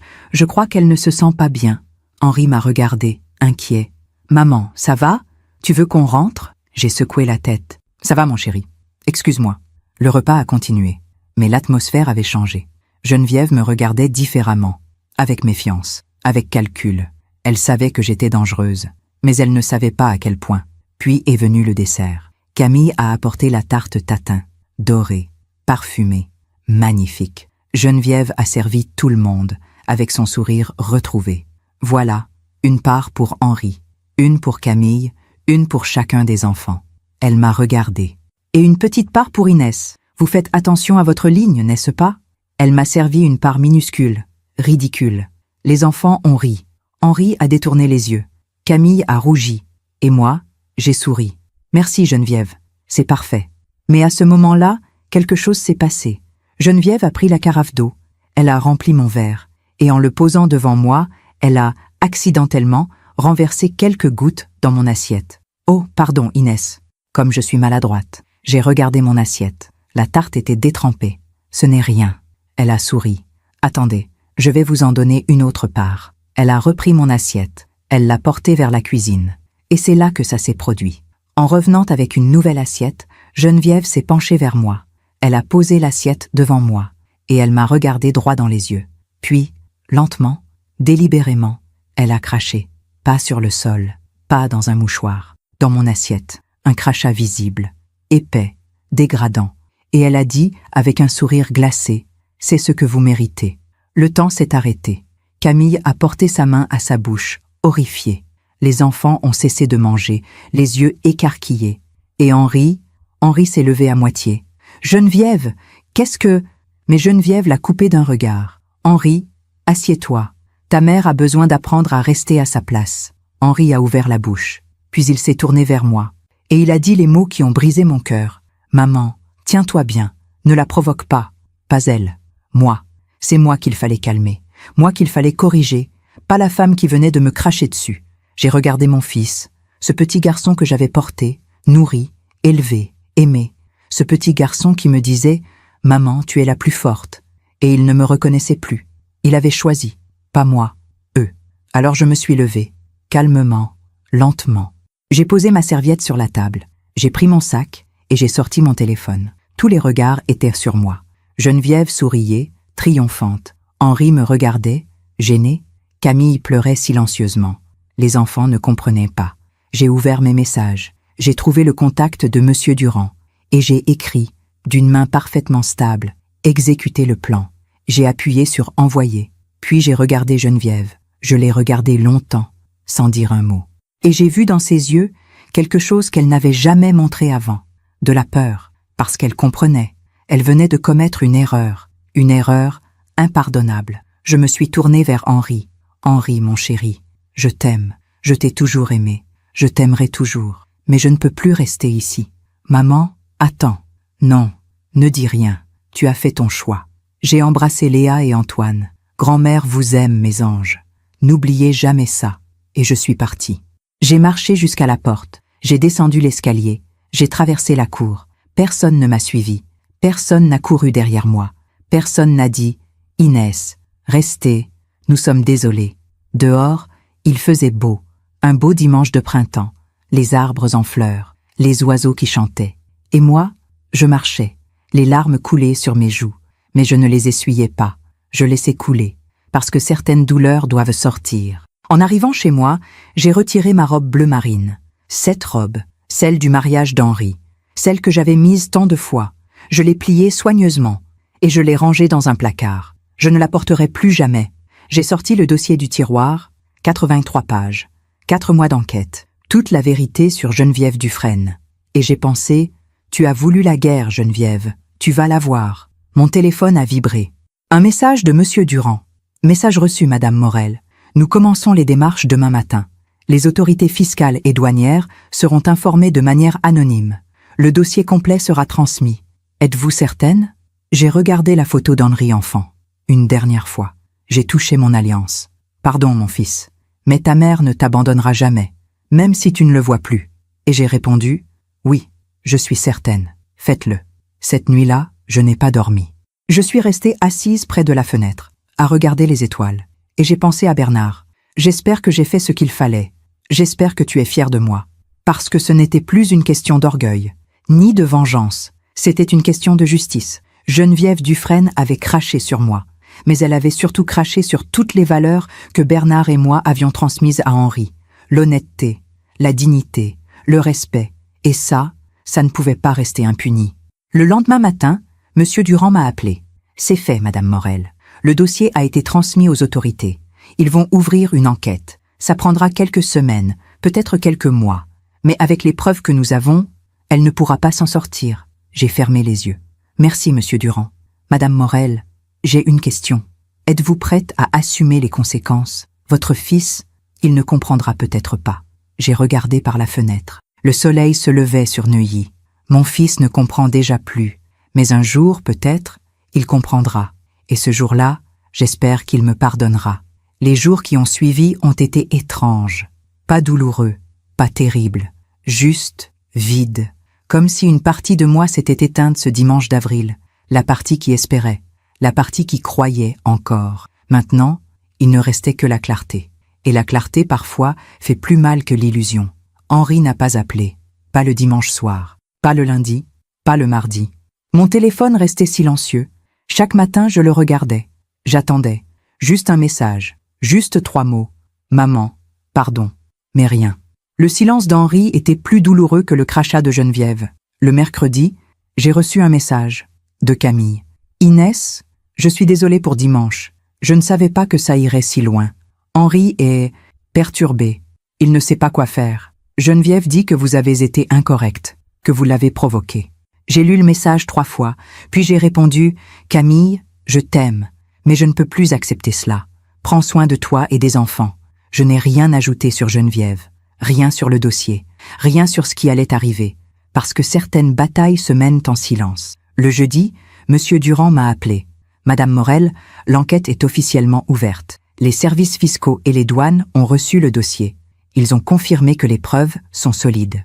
L'investigation va prendre plusieurs semaines, mais ils vont agir. » J'ai fermé les yeux. Merci. Madame Morel, je dois vous prévenir. Quand ils commenceront les perquisitions, Geneviève comprendra que quelqu'un l'a dénoncée. Elle cherchera à savoir qui. Je sais. Vous êtes prête à ça? J'ai regardé la photo d'Henri posée sur la table. Je suis prête. Le vendredi, j'ai reçu un appel. De ma sœur, Mathilde. Elle vit à Lyon. Nous nous parlons 1 fois par semaine. Toujours le vendredi soir. Inès, tu vas bien? Ta voix, tu as l'air fatiguée? J'ai hésité, puis j'ai tout raconté. Le crachat, Henri, Geneviève, le dossier, tout. Mathilde a écouté en silence, puis elle a dit « Mon Dieu, Inès, pourquoi tu ne m'as rien dit avant? Parce que j'avais honte, honte que mon propre fils... » Ma voix s'est brisée. Mathilde a soupiré. « Inès, écoute-moi, tu as fait ce qu'il fallait. Cette femme est dangereuse. Et Henri est aveuglé. Mais un jour, il verra. Et s'il ne voit jamais, alors tu auras fait ton devoir de mère, protéger son enfant, même quand il ne le veut pas. » Nous avons parlé pendant 2 heures. Et pour la première fois depuis des semaines, je me suis sentie moins seule. Mathilde a toujours été là. Toujours. Quand Bernard est mort, c'est elle qui est venue s'occuper de moi. Quand Henri a grandi et est parti, c'est elle qui m'appelait chaque jour. Quand Geneviève a commencé à m'effacer, c'est elle qui m'écoutait pleurer. Ma sœur, mon pilier. Le samedi, je me suis réveillée avec une pensée que je repoussais depuis des semaines, des mois, mon testament. J'ai 73 ans, je ne suis pas malade, mais je ne suis plus jeune non plus. Et si je mourais demain, tout irait à Henri. Ma maison à Neuilly, mes économies, mes bijoux, mes souvenirs, tout. Et donc, indirectement, tout irait à Geneviève, parce qu'elle contrôlait Henri. Elle contrôlait Camille, elle contrôlait tout. Cette pensée m'a glacé le sang. Je me suis levée, j'ai fait du café, je me suis assise près de la fenêtre, et j'ai réfléchi. Bernard, aide-moi. Qu'est-ce que je dois faire? J'ai touché mon alliance. J'ai regardé la photo d'Henri enfant, ce petit garçon aux mains pleines de terre, ce petit garçon qui disait « Maman, tu es la plus forte », et j'ai compris. Henri n'était plus ce petit garçon. Henri était devenu un homme qui choisissait le confort plutôt que la vérité, qui choisissait le silence plutôt que la justice, un homme qui avait laissé sa mère se faire humilier sans réagir. « Maman, tiens-toi bien, ne la provoque pas ». Ces mots résonnaient encore dans ma tête. J'ai pris mon téléphone, j'ai appelé mon notaire. Maître Leclerc, un homme de 65 ans, sérieux, discret. « Madame Morel, quel plaisir de vous entendre. Que puis-je faire pour vous? »« Maître, j'aimerais modifier mon testament. » Un silence. « Bien sûr. Souhaitez-vous prendre rendez-vous ou... »« Non, je veux le faire maintenant. Aujourd'hui. Est-ce possible? » Oui. Je peux vous recevoir cet après-midi. 15 heures? Parfait. À 15 heures, j'étais dans le cabinet de Maître Leclerc. Bureau sombre. Bibliothèque en bois, odeur de vieux papier. Il m'a accueilli avec bienveillance. « Madame Morel, asseyez-vous. Alors, vous souhaitez modifier votre testament? » Oui, il a sorti mon testament actuel, daté de 2015, après la naissance de Léa. Actuellement, vous léguez l'intégralité de vos biens à votre fils, Henri Morel. Oui, je veux changer cela. Il a levé les yeux, surpris. Vous voulez déshériter votre fils? Le mot était dur, brutal. Déshérité. Mais c'était le bon mot. Oui. Maître Leclerc a posé son stylo. Madame Morel, c'est une décision importante. Très importante. Êtes-vous certaine? J'ai sorti la photo d'Henri de mon sac. Je l'ai posée sur le bureau. Maître, cet enfant, je l'ai porté. Je l'ai élevé.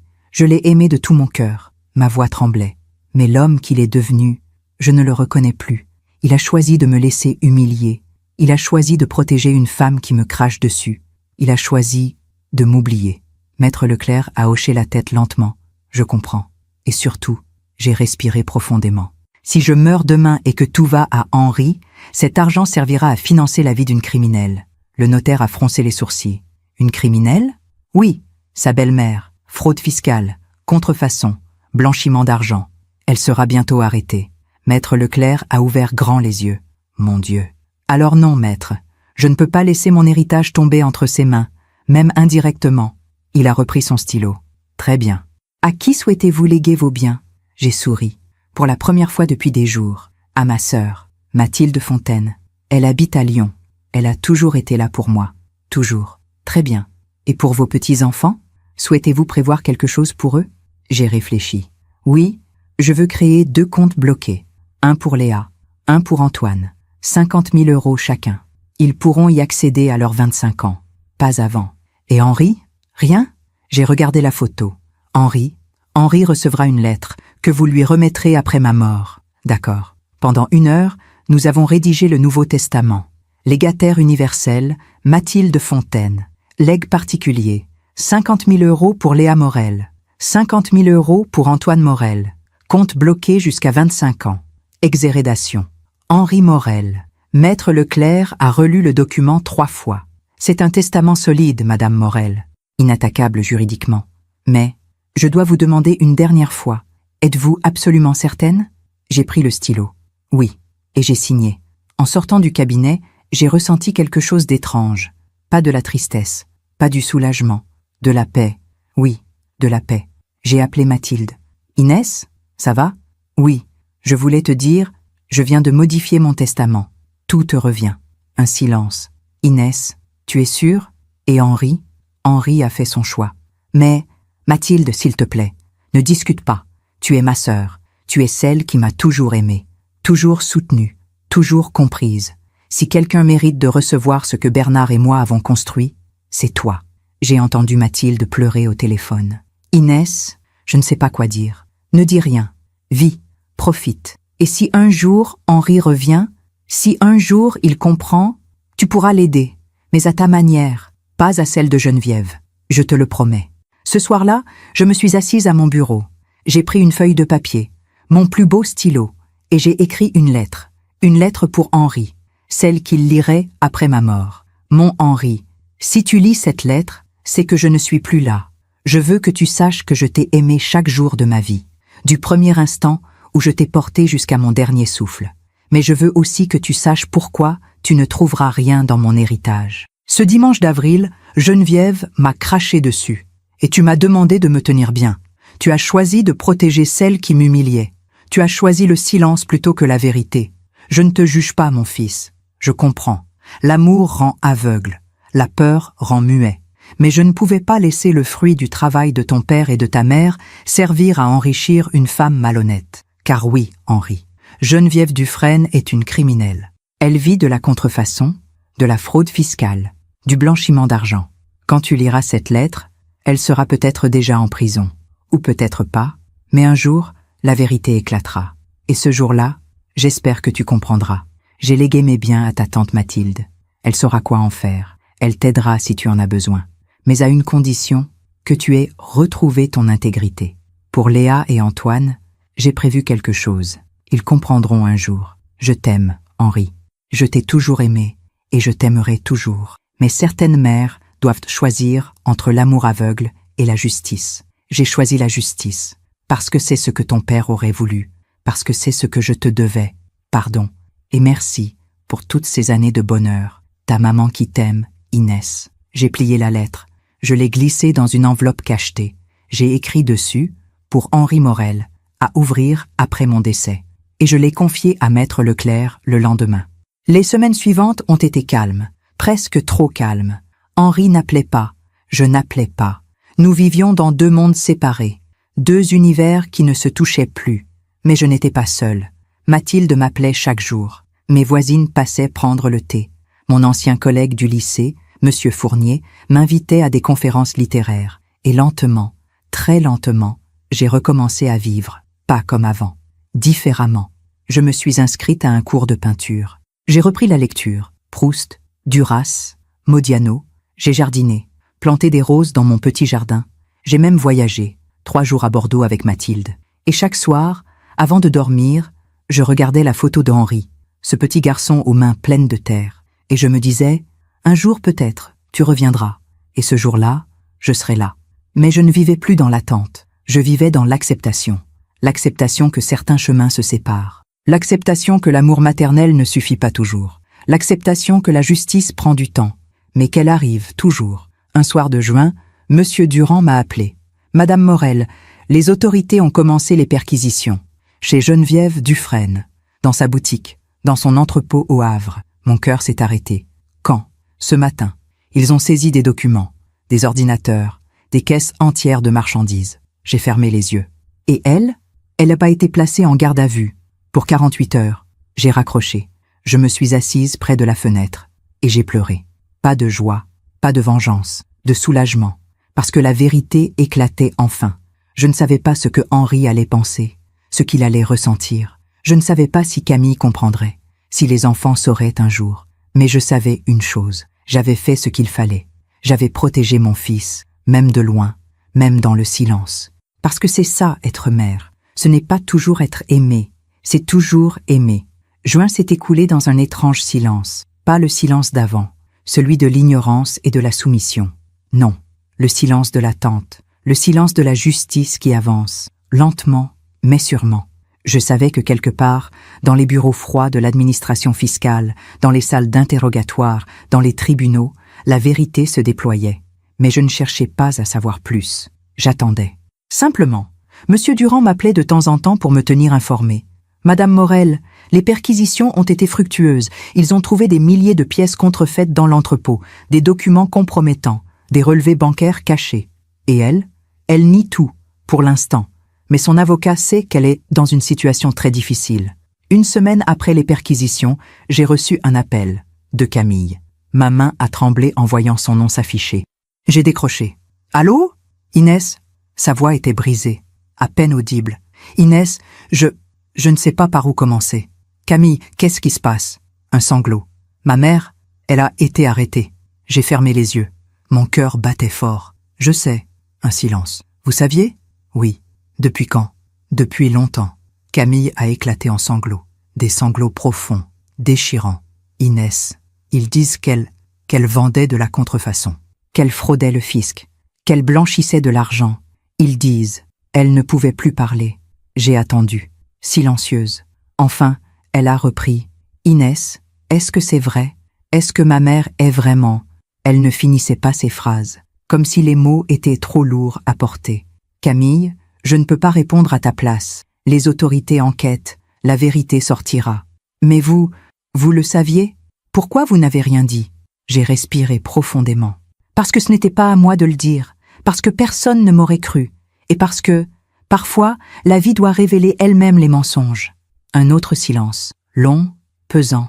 Puis Camille a murmuré « Henri est effondré. Il ne comprend pas.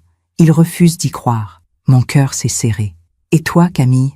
Toi, tu y crois ?» Elle a pleuré encore. Je ne sais pas. Ma mère, elle a toujours été autoritaire, manipulatrice. Mais je pensais qu'elle nous aimait, qu'elle voulait juste notre bien. Peut-être qu'elle vous aimait, à sa façon. Mais l'amour ne justifie pas le mensonge, Camille. Nous avons parlé pendant presque 1 heure. Camille m'a raconté. Les cris, les disputes, Henri qui refusait d'admettre, les enfants qui posaient des questions. Pourquoi mamie Geneviève ne vient plus ? Pourquoi papa pleure ? Est-ce qu'on a fait quelque chose de mal ? Et Camille, seule, essayait de tenir la famille debout. Avant de raccrocher, elle a dit « Inès, je suis désolée. Pour tout. Pour le crachat.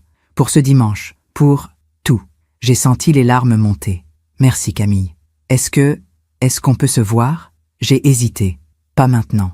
Pas encore. Mais peut-être bientôt. » « D'accord. Je comprends. » Henri, lui, n'a pas appelé. Pas ce jour-là. Pas les jours suivants. Et ce silence me disait tout. Il ne voulait pas me parler, parce qu'il savait. Au fond de lui, il savait que j'avais raison. Mais reconnaître ça, c'était admettre qu'il s'était trompé, qu'il m'avait trahi, qu'il avait choisi le mauvais camp. Et ça, c'était trop difficile. Les semaines ont passé. Juillet est arrivé, puis août. Les informations sur l'affaire Dufresne commençaient à filtrer dans la presse, pas en première page, pas dans les grands journaux, mais dans les pages économiques, dans les faits divers. Une commerçante parisienne mise en examen pour contrefaçon et fraude fiscale. Démantèlement d'un réseau de contrefaçon de produits de luxe. Les détails restaient flous, mais le nom de Geneviève Dufresne apparaissait. Un matin, M. Durand m'a appelé. « Madame Morel, je voulais vous tenir informée. Le procès est fixé. Novembre prochain. » « Si vite ? » ?»« Oui. Avec les preuves que nous avons fournies, le dossier est solide. Le procureur veut aller vite. Et quelles sont les chances qu'elle soit condamnée ? » Un silence. « Madame Morel, avec ce qu'ils ont trouvé, c'est pratiquement certain. Elle risque plusieurs années de prison, une lourde amende, la saisie de tous ses biens. » J'ai fermé les yeux. « Merci, Monsieur Durand. Madame Morel, comment allez-vous ? » « Je vais bien, vraiment. » Et c'était vrai, parce que je n'éprouvais pas de joie à la chute de Geneviève. Non, j'éprouvais de la tristesse, pour Camille, pour les enfants, pour Henri, mais aussi un sentiment étrange, celui d'avoir fait ce qui était juste. En septembre, j'ai reçu une lettre manuscrite, sur du papier épais, une écriture élégante, l'adresse de l'expéditeur, maison d'arrêt de Fresnes. J'ai ouvert l'enveloppe avec des mains tremblantes. « Madame Morel, je suppose que vous êtes satisfaite. Je suis en prison. Mon entreprise est détruite, ma réputation anéantie, ma fille me rejette, mon gendre refuse de me voir. Et tout ça grâce à vous, n'est-ce pas? Vous pensez avoir gagné, vous pensez être dans votre bon droit. Mais sachez une chose, vous avez détruit une famille, vous avez détruit mes petits-enfants, vous avez détruit votre propre fils. J'espère que vous pourrez vivre avec ça. Geneviève Dufresne. J'ai relu la lettre plusieurs fois, puis je l'ai posée sur la table. Et j'ai souri. Pas de méchanceté, pas de triomphe, un sourire triste. Parce que même maintenant, même en prison, Geneviève ne comprenait pas. Elle ne comprenait pas que c'était elle qui avait détruit sa famille. Elle, pas moi. Je n'ai pas répondu à sa lettre. Certaines personnes ne méritent pas de réponse. Certaines personnes ne comprendront jamais. En octobre, j'ai reçu un autre appel. De Camille. Encore. Inès. Henri aimerait vous voir. Mon cœur a bondi. Henri? Oui, il a beaucoup réfléchi. Il veut vous parler. Quand? Demain? Si vous êtes d'accord, chez nous. J'ai hésité. Chez eux.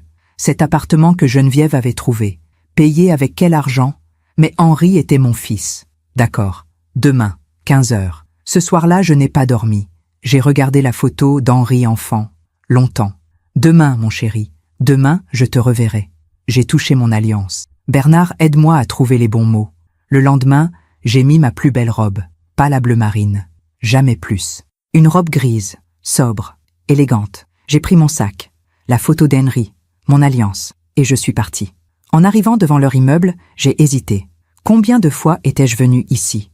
Combien de dimanches passés à sourire en silence? J'ai sonné. Camille a ouvert. Elle avait les yeux rouges, mais elle souriait. Inès, entrez. Henri était au salon, debout, les mains dans les poches, le regard fuyant. Il avait maigri, des cernes sous les yeux, des cheveux gris aux tempes. Mon fils, mon petit garçon. Bonjour maman. Ma gorge s'est serrée. Bonjour Henri. Nous nous sommes assis, un silence lourd. Camille nous a apporté du thé, puis elle est sortie discrètement. Henri et moi, seuls. Il a parlé le premier. Maman, je ne sais pas par où commencer.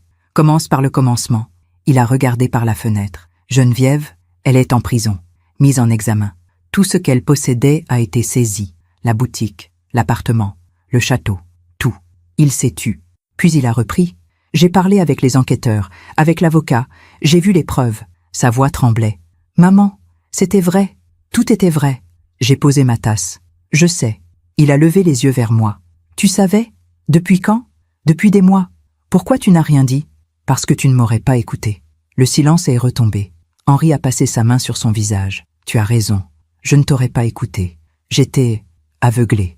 Il a relevé la tête. Maman, ce dimanche, quand elle a... Il ne finissait pas sa phrase. Quand elle a craché dans mon assiette, il a fermé les yeux. Oui, ce dimanche-là. J'aurais dû te défendre. J'aurais dû la mettre dehors. J'aurais dû... Sa voix s'est brisée. Mais je n'ai rien fait. Je t'ai demandé de te tenir bien, comme si c'était toi le problème. Des larmes coulaient sur ses joues. Mon fils, mon petit garçon qui pleurait. J'ai posé ma main sur la sienne. Henri, tu as fait ce que tu pensais être juste à ce moment-là. Non, maman, j'ai été lâche. J'ai choisi le confort plutôt que la vérité.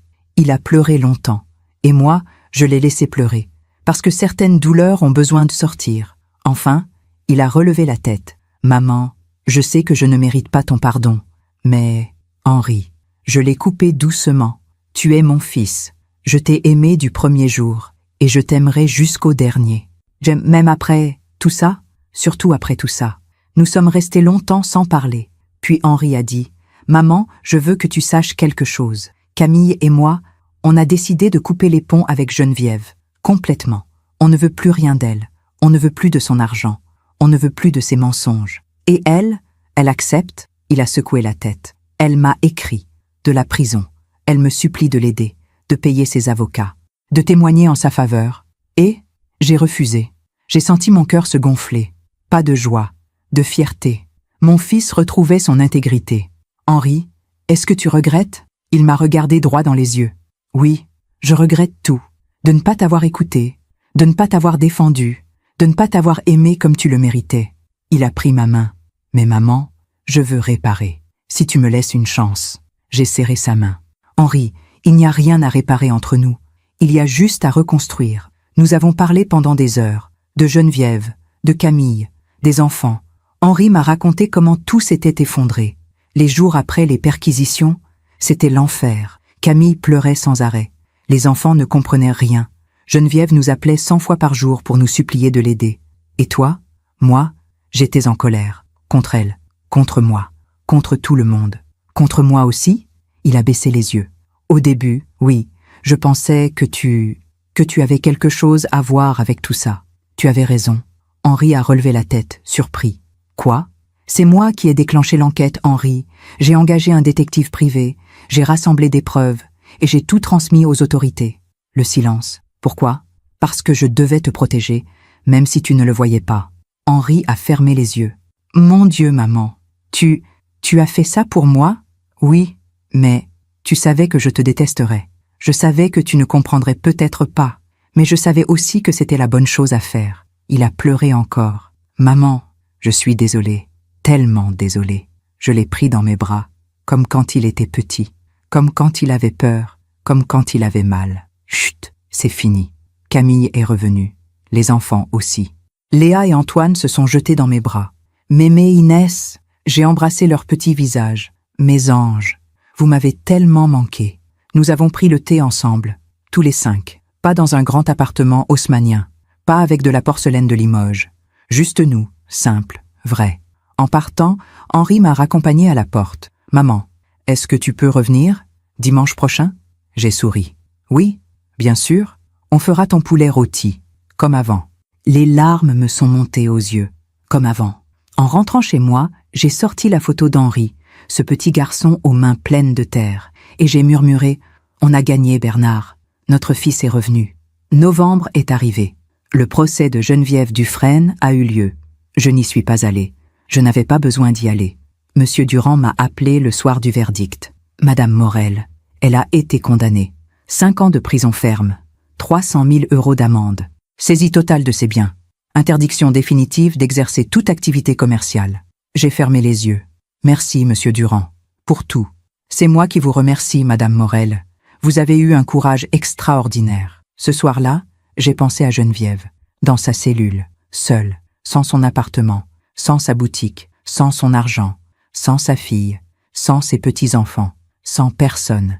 Et je n'ai ressenti ni joie ni triomphe, juste de la tristesse. Parce que Geneviève avait tout eu, l'argent, le pouvoir, la famille, et elle avait tout perdu, non pas à cause de moi, mais à cause d'elle-même, parce que la vie a une règle simple, elle finit toujours par rendre ce qu'on lui donne. Si vous donnez de l'amour, elle vous rend de l'amour. Si vous donnez du respect, elle vous rend du respect. Mais si vous donnez du mensonge, de la manipulation, de la cruauté, elle vous rend la solitude, l'humiliation, le vide. Geneviève m'avait traité de folle. Elle m'avait effacée, elle m'avait craché dessus. Et aujourd'hui, je vivais entourée de ma famille retrouvée, et elle vivait seule dans une cellule. Des années plus tard, Henri m'a raconté qu'il avait revu Geneviève, une seule fois, dans un couloir d'hôpital. Elle avait été transférée pour des soins, malade, affaiblie. Il l'avait reconnue, mais elle, non. Elle l'avait regardé sans le voir, ce même regard vide, celui de quelqu'un qui a tout perdu. Même la mémoire de ce qu'elle avait détruit. Henri m'a dit, « Maman, quand je l'ai vue, j'ai compris. » Compris quoi? Que la vie finit toujours par rendre ce qu'on lui donne. J'ai souri, j'ai touché mon alliance, et j'ai pensé à Bernard. Tu avais raison, mon amour. La justice existe, il suffit d'être patient. 5 ans ont passé depuis ce dimanche d'avril. 5 ans depuis le crachat. 5 ans depuis que j'ai envoyé ce message. Exécuté le plan. 5 ans depuis que tout a basculé. Aujourd'hui, j'ai 78 ans. Mes cheveux sont plus blancs. Mes mains tremblent un peu quand je brode. Mes genoux me rappellent chaque matin que le temps passe. Mais mon cœur est en paix. Une paix que je n'avais plus connue depuis des années. Ce matin, je me suis réveillée dans ma maison de Neuilly. La même maison que Bernard et moi avons achetée il y a 40 ans. La même maison où Henri a grandi. La même maison où j'ai pleuré. Où j'ai espéré. Où j'ai souffert. Mais aussi la même maison où j'ai appris à me relever. J'ai préparé du café. L'odeur familière a rempli la cuisine. J'ai ouvert les fenêtres. Le soleil d'automne entrait par grandes vagues dorées. Regarde comme le soleil entre partout. Les mots de Bernard, toujours présents. Sur la table de la cuisine, la photo d'Henri enfant. Ce petit garçon aux mains pleines de terre. Ce petit garçon qui disait « Maman, tu es la plus forte. Cette photo ne me fait plus pleurer. Elle me fait sourire. Parce qu'aujourd'hui, Henri est redevenu cet enfant. Pas dans son corps, dans son cœur. Les dimanches ont repris. Pas chez Geneviève.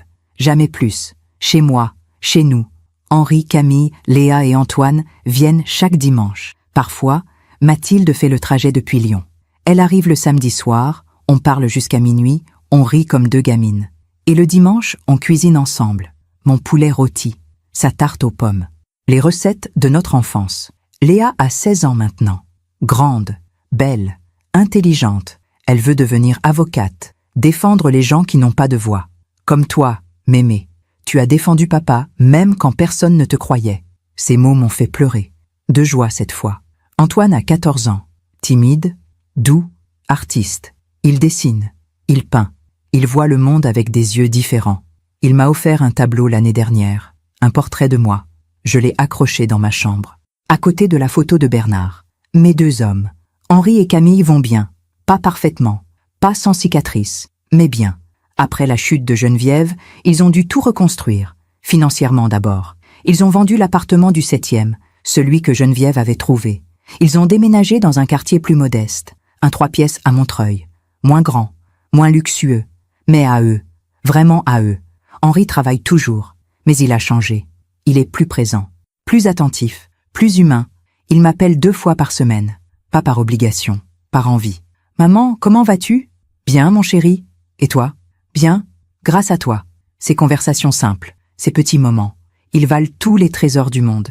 Camille aussi a changé. Elle a retrouvé sa voix, sa force. Elle a repris des études, psychologie. Elle veut aider les femmes victimes de manipulation familiale. Il y a tant de Camille dans le monde, Inès. Tant de femmes qui ne voient pas qu'elles sont prisonnières. Elle est devenue ma fille. Pas par alliance, par choix. Quant à Geneviève, elle est sortie de prison il y a 2 ans, après 3 ans de détention. Remise de peine pour bonne conduite. Elle vit maintenant dans une petite chambre de bonne à Créteil, seule, sans argent, sans famille, sans rien. Henri m'a dit qu'elle avait essayé de reprendre contact. Des lettres, des appels, des messages. « Henri, pardonne-moi, je suis ta belle-mère. Je suis la grand-mère de tes enfants. » Mais Henri a tenu bon. « Non, Geneviève, vous n'êtes plus rien pour nous. » Camille, elle, a hésité longtemps. C'était sa mère, après tout. Un jour, elle est allée la voir. Une seule fois. Elle est revenue en pleurs. Inès, elle n'a rien compris. Elle me reproche tout. Elle dit que c'est ma faute si elle a été condamnée. Que j'aurais dû témoigner en sa faveur. Et toi, qu'est-ce que tu as dit ? Je lui ai dit la vérité. Que j'avais passé 30 ans à avoir peur d'elle. Et que maintenant, je n'avais plus peur. Camille n'y est jamais retournée. Et Léa et Antoine n'ont jamais revu leur grand-mère maternelle. Ils savent ce qu'elle a fait. Ils savent pourquoi. Et ils ont choisi. Moi, je n'ai jamais cherché à revoir Geneviève. Pas par haine, pas par vengeance. Simplement parce qu'il n'y avait rien à dire. Certaines personnes traversent nos vies pour nous enseigner ce qu'il ne faut pas être. Geneviève m'a appris ça. Ces 5 dernières années, j'ai beaucoup réfléchi. À la vie, à l'amour, à la justice. Et j'ai compris des choses. Première leçon. Le silence n'est pas toujours de l'or. Pendant des années, je me suis tue. J'ai accepté. J'ai souri. Parce que c'est ce qu'on attend d'une femme de mon âge, non ? Qu'elle soit discrète, qu'elle ne dérange pas. Mais le silence, quand il protège le mensonge, devient complicité. J'aurais dû parler plus tôt. J'aurais dû agir plus tôt. Mais j'avais peur. Peur de perdre Henri. Peur de détruire la famille. Aujourd'hui, je sais. Parler, ce n'est pas détruire. C'est protéger. Deuxième leçon, l'amour maternel ne suffit pas toujours. J'ai aimé Henri de toutes mes forces, depuis le premier jour. Mais cet amour ne l'a pas empêché de se tromper, de me trahir, de choisir le confort plutôt que la vérité. Parce que l'amour maternel, aussi fort soit-il, ne peut pas tout. Il ne peut pas remplacer le courage. Il ne peut pas remplacer l'intégrité. Un jour, nos enfants doivent faire leurs propres choix. Et parfois, ces choix nous brisent le cœur. Mais nous devons les laisser se tromper, pour qu'ils puissent apprendre. Troisième leçon, la justice existe. Peut-être pas comme on l'imagine, pas toujours rapide, pas toujours visible, mais elle existe. Geneviève pensait qu'elle pouvait tout contrôler, tout acheter, tout manipuler. Elle avait tort. La vie a une mémoire, une balance invisible. Et tôt ou tard, cette balance s'équilibre. Quatrième leçon, la dignité est notre dernier refuge.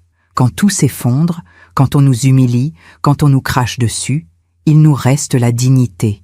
Se lever, partir, garder la tête haute. Ce jour-là, dans cette salle à manger, j'aurais pu crier, j'aurais pu frapper, j'aurais pu m'effondrer. Mais je me suis levée calmement. J'ai pris mon sac, j'ai envoyé mon message, et je suis partie. La dignité, personne ne peut nous la prendre. Sauf nous-mêmes. 5e leçon. Certaines pertes sont des libérations. J'ai cru perdre Henri ce jour-là, et pendant des mois, cette perte m'a déchiré. Mais aujourd'hui, je comprends. Je ne l'ai pas perdu. Je l'ai libéré. Libéré de Geneviève. Libéré du mensonge. Libéré de la cage dorée. Et en le libérant, je me suis libérée aussi. Ces dernières années, j'ai vécu, vraiment vécu. J'ai voyagé. Rome, Lisbonne, Prague, des villes que Bernard rêvait de voir. J'ai repris la peinture, des aquarelles, des paysages, des souvenirs. J'ai donné des cours de français à des migrants, des femmes surtout, qui recommencèrent leur vie dans un pays étranger.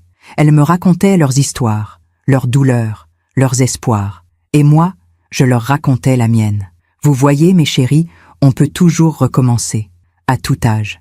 J'ai aussi écrit, pas un livre, pas une œuvre, juste des lettres, à Henri, à Léa, à Antoine, des lettres qu'ils liront après ma mort, pour qu'ils sachent, pour qu'ils comprennent, pour qu'ils se souviennent. Et j'ai cultivé mon jardin, des roses, des pivoines, des lavandes, comme celles que Bernard m'offrait.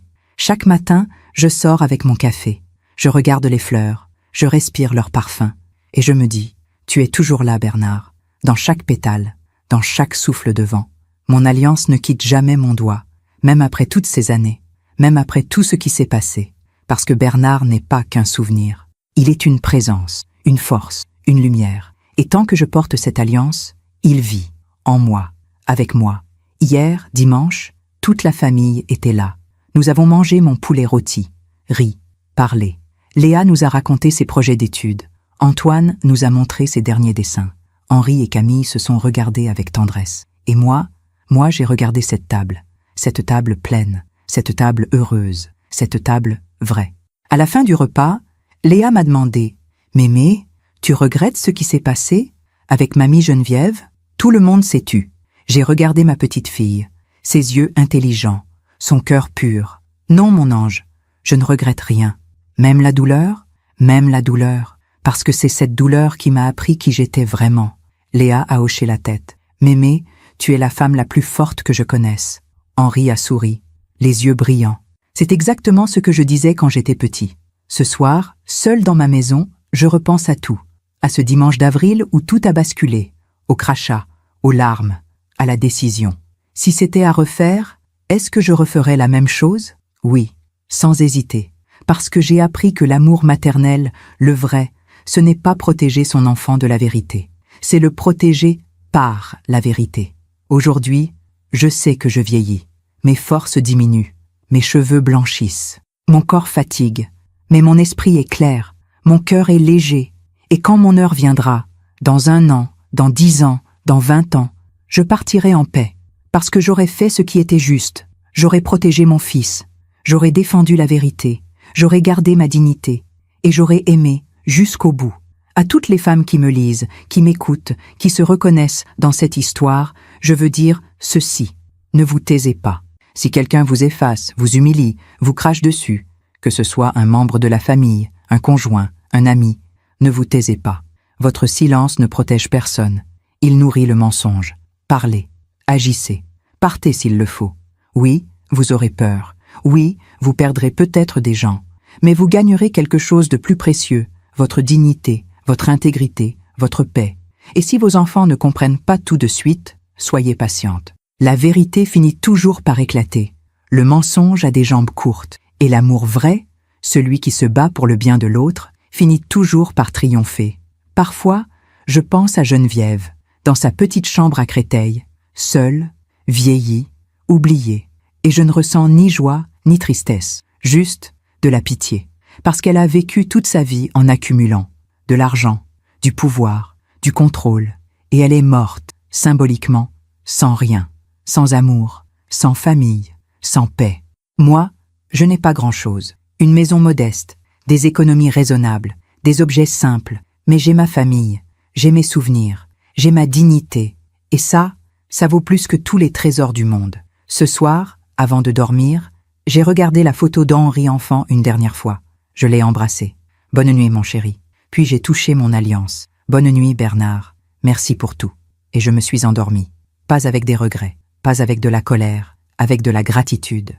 Gratitude pour cette vie, pour ces épreuves, pour ces leçons. Gratitude pour cet amour qui m'a porté, qui me porte encore. Si mon histoire aide ne serait-ce qu'une femme à ouvrir les yeux, alors tout cela aura eu un sens. Merci de m'avoir écouté jusqu'au bout. Si cette histoire a touché votre cœur, abonnez-vous et activez la cloche pour entendre d'autres femmes qui ont transformé la douleur en sagesse. Chaque jour, une femme, une leçon de vie. Partagez cette histoire avec quelqu'un que vous aimez. Parfois, une histoire change toute une journée. Que Dieu vous bénisse et à très bientôt.